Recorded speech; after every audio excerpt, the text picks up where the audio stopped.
हम लोग डिस्कस करने वाले हैं फॉर्मल लेटर को कैसे लिखेंगे। इसके पहले जो आपको वीडियो दी गई थी वो फॉर्मल लेटर का हमारा क्या था, फॉर्मेट था कि अगर हम लेटर को लिखेंगे तो उसका फॉर्मेट कुछ ना कुछ होना चाहिए, ताकि फॉर्मेट देखिए, फॉर्मेट एक तरीके से क्या होता है कि वो स्कोरिंग एरिया होता है। यदि आपको फॉर्मेट मालूम होता है तो फॉर्मेट वाइज अगर आप लेटर को लिखते हैं तो आपको मार्क्स मिलने की संभावना बहुत ज़्यादा ही बढ़ जाती है। बहुत कम ही मार्क्स करते हैं यदि आप फॉर्मेट बेसिस पे किसी भी लेटर को लिखेंगे। Either you can write formal letter और इनफॉर्मल लेटर, दोनों में से किसी भी लेटर को लिखिए, लेकिन उसका फॉर्मेट अगर आप फॉलो करते हैं तो फॉर्मेट फॉलो करने के साथ क्या होती है, मार्क्स आपको बहुत ज़्यादा मिलने की संभावना बढ़ जाती है। कुछ वैसे बच्चे होते हैं जो जैसे तैसे लेटर को लिख देते हैं, मार्क्स उनको भी मिलेगा आपको भी मिलेगा। अगर आप फॉर्मेट को फॉलो किए तो उनसे ज़्यादा मार्क्स आपको मिलने वाला है। तो आज जो फॉर्मेट दी गई थी, मीन्स जो पिछला वीडियो में जो आपको फॉर्मेट दिया गया था, उसी फॉर्मेट को लेकर के आज हम एक फॉर्मल लेटर को लिखने का काम करेंगे। और वो फॉर्मल लेटर हमारा एडिटर के ऊपर है। किसी भी संपादक मीन्स किसी पेपर वाले को हम कैसे एक लेटर लिख करके अपनी बातों को, अपनी कंप्लेन को उसके सामने रखेंगे, ताकि वो उस चीज़ को हाईलाइट करेगा और हमारी समस्या का समाधान किया जाएगा। और ये जो लेटर है ना, खास करके सीबीएसई 12th, ठीक है, टू मीन्स 12th क्लास के सीबीएसई हो या 10th हो या फिर जैक का 12th क्लास की अगर बात करें जैक में, तो उनके लिए बहुत ज़्यादा इंपॉर्टेंट ये हो जाता है। तो जितने भी सीबीएसई के बच्चे हैं, चाहे वो जैक 12th की हो या 10th की हो, जैक वाले जो बच्चे हैं 12th वाले, उनके लिए ये बहुत इंपॉर्टेंट होता है। तो आप कम से कम फॉर्मेट को एक बार जरूर देख लेंगे और एक लेटर किस प्रकार से फॉर्मेट के ऊपर हम लिखने का लिख करके आपको बताने जा रहे हैं, तो उसको भी बहुत ही अच्छे से बारीकी से वॉच करेंगे। चलिए, हमारे सामने एक क्वेश्चन है, आप लिखे हुए देख पा रहे हैं बोर्ड में, write a letter to the editor of Prabhat Khabar. आपको क्या करना है, प्रभात खबर के पास एक क्या करना है, मीन्स जो आपका एडिटर है प्रभात खबर का, उसके पास एक पत्र लिखना है। और उस पत्र में क्या करना है वो देखेंगे। वो जो आपका पेपर वाला है वो कहाँ का है, रांची, मीन्स जो प्रभात खबर है, मीन्स आपका जो ये एरिया है वो रांची का है। और आपको क्या करना है कि जो प्रभात खबर है पेपर वाला, उनके पास क्या करना है, एक पत्र लिखना है about the frequent break down of electricity. उसमें आपको क्या करना है, हाईलाइट कि आपके एरिया में जो इलेक्ट्रिसिटी का जो कटने का जो ये है सिलसिला जो जारी है, लगातार बिजली आती है जाती है, लोग हमेशा परेशानी में रहते हैं। आप लोग कई बार कंप्लेंट दे चुके हैं बिजली विभाग वाले को, ठीक है, अगल बगल के जो आपके जाने माने लोग हैं, जो वहाँ के लीडर हैं, उनको भी दे चुके हैं, बट कोई फायदा अभी तक नहीं हुआ है। तो इसी रिगार्डिंग क्या करना है, हम पत्र को लिख करके पेपर में डलवाएंगे, ताकि पेपर के जरिए और जो हायर अथॉरिटी है उनके पास ये मैटर जाए और वो जल्दी से हमारी समस्या का क्या करें, समाधान कर देंगे। तो about the frequent breakdown of electricity in your locality. Locality का मतलब क्या होता है, एरिया। आपके क्षेत्र में जो समस्या हो रही है बिजली को लेकर के, उसके ऊपर क्या करना, एक पत्र को लिखना है संपादक के पास। चलिए, तो यहाँ पे अगर आपका एड्रेस नहीं दिया हुआ रहता है, then you can write any address. आप कोई भी एड्रेस को अपने मन से डाल सकते हैं। तो हम अपने मन से क्या डाल दिए, मधुबन रोड रांची। उसकी बात की गई थी रांची की, इसलिए मैंने क्या किया, रांची लिया। यदि यहाँ हमारा धनबाद होता तो हम यहाँ क्या करते, धनबाद को लेते। यदि यहाँ आगरा होता तो हम आगरा को लेते, दिल्ली होता तो हम दिल्ली को लेते। तो जो भी आपका संपादक जहाँ का रहेगा, तो कोशिश करेंगे उसी जगह का आसपास का आप अपना एड्रेस को भी डालेंगे। तो मैंने क्या किया, मधुबन रोड रांची, आपका सबसे पहले सेंडर्स एड्रेस की बात की थी, तो मैंने सेंडर्स एड्रेस के ले लिया। उसके बाद क्या था, डेट, जो आपका फॉर्मूला है डालने का तरीका भी आपको पहले भी बता चुके हैं, तो 10 फरवरी 2023। नाउ द नेक्स्ट, इधर इन सब लिखने के बाद, इन सभी को लिखने के बाद आपका ये हो गया एड्रेस, ठीक है, ये हो गया आपका डेट। उसके बाद क्या करना, रिसीवर्स एड्रेस। आपको बोले थे रिसीवर्स का मतलब होता है जो हम जिनके पास पेपर को लिख रहे हैं, जो मेरा पेपर जो रिसीव करेगा, जो मेरा पत्र को जो रिसीव करेगा उसके पास, ठीक है। तो ये हमारा क्या हो गया, रिसीवर। तो द एडिटर, क्योंकि हम संपादक के पास लिख रहे हैं इसलिए, बहुत सारे यहाँ पे टू द एडिटर भी करते हैं, आप भी कर सकते हैं, नो प्रॉब्लम, बट ये रहने दीजिए, ज़्यादा अच्छा रहेगा, उससे ज़्यादा बेटर ये कहीं है। तो द एडिटर, पेपर का नाम क्या आप देख लीजिए, द प्रभात खबर। अब बोले सर पेपर के नामों को पहले द क्यों लगाएं, क्योंकि ये पेपर के नाम के पहले आर्टिकल में द का यूज होता है। पेपर जहाँ का था वहाँ का नाम लिख देंगे रांची। तो ये आपका सेंडर से एड्रेस हो गया, ये आपका डेट हो गया, ये रिसीवर से एड्रेस हो गया। देन क्या करना है, सब्जेक्ट को मेंशन करना है। सब्जेक्ट हमारा क्या है वो समझ लेते हैं। सब्जेक्ट आपको पहले भी बोले थे, पर्पस, आखिर हम किस पर्पस से पत्र को लिख रहे हैं, तो शॉर्ट समरी में उनको समझाना पड़ेगा। तो about the miserable condition of power breakdown in our locality, तो यहाँ पे इन कर देंगे, इन आवर लोकालिटी, हमारे एरिया में जो बिजली का दयनीय स्थिति हो चुकी है, बहुत ही एकदम मजाक किया जा रहा है हमारे साथ, तो उस कंडीशन को सुधारने के लिए क्या करना है, आपको संपादक के पास एक पत्र को लिखना है। इसलिए मिजरेबल का मतलब दयनीय स्थिति है, किस किसी के, पावर ब्रेकडाउन का मतलब कि बिजली आती है जाती है, कभी तो आती ही नहीं है, कि क्या होती है पता नहीं चलता है। नाउ द नेक्स्ट आपका है सैल्यूटेशन, जो आपको बोले थे रिस्पेक्टेड सर। अब यहाँ से हमारी क्या होती है, थोड़ी सी इंट्रोडक्शन हम देना शुरू करेंगे।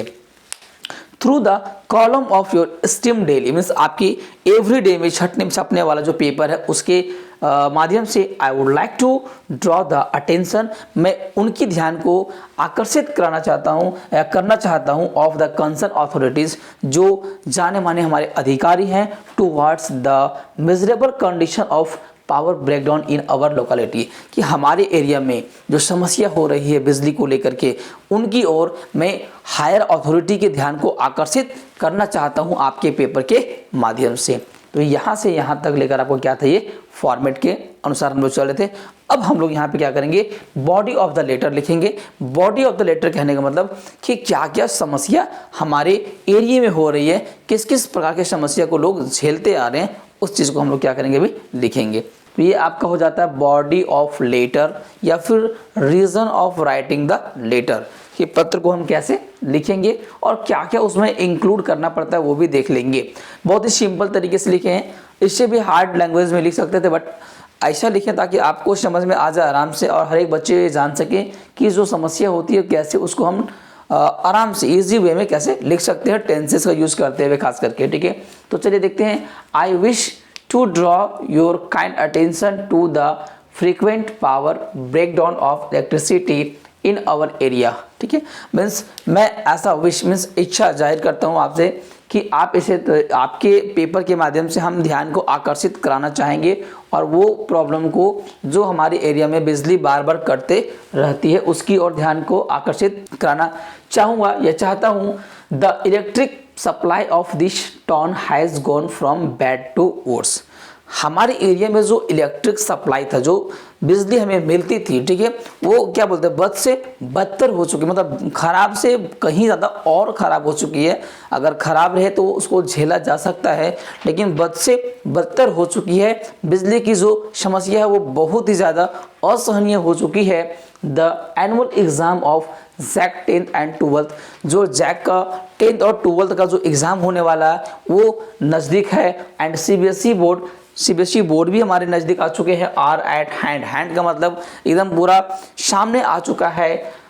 The students are very much worried at the power breakdown of electricity in our area, और विद्यार्थी काफ़ी चिंतित है इस चीज़ को लेकर कि हमारा एग्ज़ाम आ गया है, अगर बिजली समय पर नहीं मिलेगी तो वो लोग पढ़ नहीं पाएंगे और उसका एग्ज़ाम काफ़ी अच्छा नहीं जाएगा, हो सके उसका रिजल्ट भी खराब हो सके। ये समस्या को देखते हुए, चूंकि दिन में ज़्यादा तो लोग पढ़ते नहीं, रात में काफ़ी एकांत होती है, तो विद्यार्थी चाहते हैं कि हम रात में अच्छे से बैठकर पढ़ाई कर सकें, लेकिन रात में जो बिजली होती है वो हाइड एंड सीक का गेम खेल रही है, मतलब कि लुका छिपी का वो गेम खेल रही है, आती है जाती है, तो विद्यार्थी इसमें काफ़ी ज़्यादा क्या है, परेशान है। विद्यार्थी के साथ साथ आप देखेंगे farmers have also to face a lot of difficulties, यहाँ तक कि फार्मर्स को भी बिजली कटने से संबंधित कई परेशानियों का सामना करना पड़ता है। वो अपने फार्म मीन्स खेतों में इरिगेशन नहीं कर पाते हैं, सिंचाई नहीं कर पाते हैं, समय समय पर उसे पानी दे नहीं पाते हैं, तो और कई प्रकार के जो कार्य वो करते हैं वो भी नहीं हो पाता है। साथ ही साथ businessman men are also facing the problem, businessman को भी समस्या हो रही है कि अगर मान लीजिए बिजनेसमैन दुकान अपना खोलता है तो बिजली नहीं रहेगी, तो बहुत सारे ऐसे कार्य होते हैं जो कि वो मशीन के द्वारा ही करते हैं, तो वहाँ भी समस्या हो रही है। तो कुल मिला के देखा जाए तो सिर्फ समस्या ही समस्या उत्पन्न हो रही है बिजली के कटने से। तो अगर इसमें सुधार नहीं लाया जाता है तो और कई प्रकार की समस्या हो सकती है। चलिए देखिए और कुछ प्रॉब्लम्स को देखते हैं। व्हेन पावर कट्स, जब बिजली पूरी तरीके से कट जाती है, the thieves gets a thief gets a good time, तो उसमें चोरों को एक बहुत ही अच्छा समय मिल जाता है to enter in the nearby houses, कि घर के मीन्स आसपास के कोई घर है उसी के अंदर वो लोग क्या करते हैं, घुस जाते हैं, और घुसने के बाद जो पैसे वगैरह होते हैं उसे क्या करते हैं, आसानी से वो चुरा करके निकल जाते हैं, मीन्स हाथ की सफाई कर लेते हैं। तो बिजली कटने से कितना नुकसान हो रहा है आप समझ सकते हैं। मीन्स हम पेपर वाले को ये बता रहे हैं ताकि वो समझे और उसको पर्सनल ले और उसको छापने की कोशिश वो करे।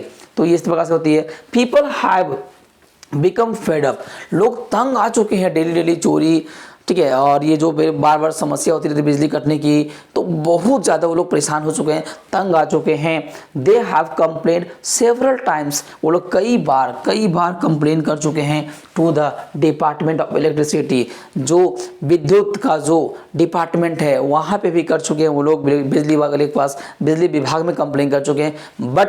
बट लेकिन no one means none has taken any proper step, लेकिन कोई भी इसके ऊपर कोई विचार नहीं किया है, कोई एक अच्छा कदम नहीं उठाया कि उनकी समस्या को देखा जाए और निवारण किया जाए।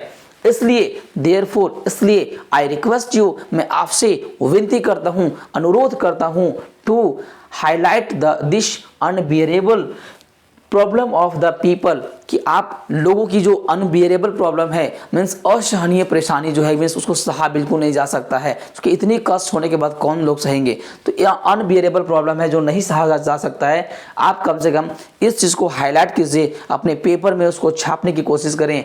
मे बी हो सके it compel the higher authorities to get up from deep slumber, कि जो लोग, जो हायर अथॉरिटी, जो गहरी नींद में सो रहे हैं, खराटे की नींद में सो रहे हैं, उनको एक बार जगने का मौका मिले। मीन्स अगर पेपर में जाएगा तो पेपर तो सब लोग पढ़ते हैं, तो अगर वो देखेंगे भाई क्या बात है, इतनी बड़ी समस्या है, और अगर ये सीएम तक पहुंच जाए या कहीं और चला जाए हायर अथॉरिटी के पास, तो हो सकता है उसका बैंड बज जाए, तो वो फटाफट फिर आपकी समस्या का क्या करेंगे, निवारण करेंगे। तो आपको काफ़ी पोलाइटली तरीके से क्या करना है, अखबार वाले को रिक्वेस्ट करना है आप, ताकि वो आपकी समस्या को छाप दें और आपके गांव की, आपके एरिया की जो भी समस्या है उसको बहुत जल्दी निवारण किया जाए।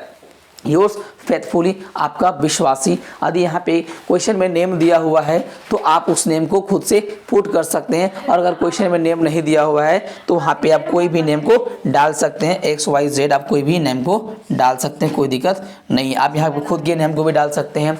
यदि क्वेश्चन में नेम दिया हुआ है तो क्वेश्चन वाला नेम को ही रखेंगे, और नहीं दिया हुआ है तो आप अपने मन की मर्जी कोई भी नाम डाल सकते हैं।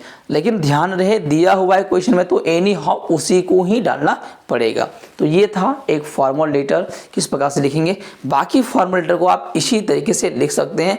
जहां समस्या होगी आप कमेंट बॉक्स में जाएंगे, कमेंट करेंगे किस तरह में इस प्रकार के लेटर को सीखना है, इस प्रकार के लेटर को लिख करके डाल दीजिए, ताकि हमें कोई समस्या ना हो तो हम डाल देंगे। लेकिन मेरे पास फॉर्मेट है, फॉर्मेट आपको दे चुके हैं, उसी फॉर्मेट के ऊपर काम करेंगे।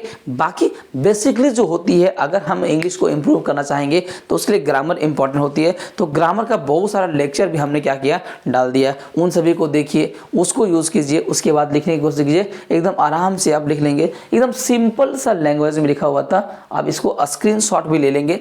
स्क्रीनशॉट लेने के बाद क्या होगा कि उसको आप कॉपी में बाद में उतार सकते हैं। धन्यवाद।